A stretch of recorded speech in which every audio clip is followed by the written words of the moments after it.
महाराष्ट्र क्रांती news, आवाज सर्वसामान्यांचा।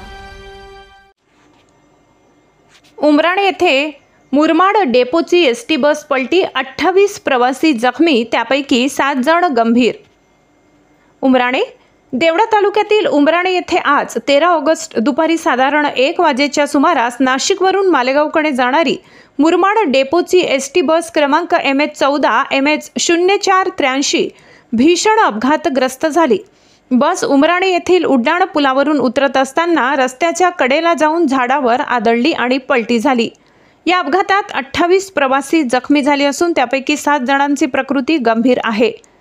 अपघाताचे कारण प्रथमदर्शनी मिळालेल्या माहितीनुसार बस चालक पुढील वाहन ओव्हरटेक करण्याचा प्रयत्न करत असताना समोरून येणाऱ्या छोट्या हत्ती वाहनाला धडक टाळण्यासाठी बस वळवली। अचानक घेतलेल्या या वळणामुळे बसचा तोल जाऊन ती रस्त्याच्या कडेला घसरली आणि झाडावर आदळली आणि पलटी झाली। अपघात स्थळ आणि बचाव कार्य। अपघात लक्ष्मीनारायण मंगल कार्यालयासमोर झाला। धडक एवढी जोरदार होती की बस उलटल्यावर प्रवाशांमध्ये एकच गोंधळ उडाला।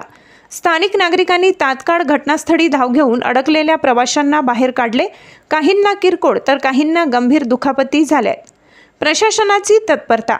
घटनास्थळी सोमा कंपनीचे कर्मचारी व देवळा पोलीस तातडीने दाखल झाले। बजरंग रुग्णवाहिका व JK रुग्णवाहिकेच्या मदतीने सर्व जखमींना मालेगावच्या शासकीय रुग्णालयात हलविण्यात आले असून त्यांच्यावर उपचार सुरू आहेत। अपघातामुळे मुंबई-आग्रा महामार्गावरील वाहतूक काही काळ विस्कळीत झाली होती। पोलिसांनी घटनास्थळाचा पंचनामा करून अपघाताच्या नेमक्या कारणांचा तपास सुरू केला आहे। SN TV न्यूजसाठी शरद पवार, चिंचवे। अशाच नवनवीन बातम्या पाहण्यासाठी आमच्या महाराष्ट्र क्रांती न्यूज या YouTube चॅनलला लाईक करा, सबस्क्राइब करा आणि बेल आयकॉन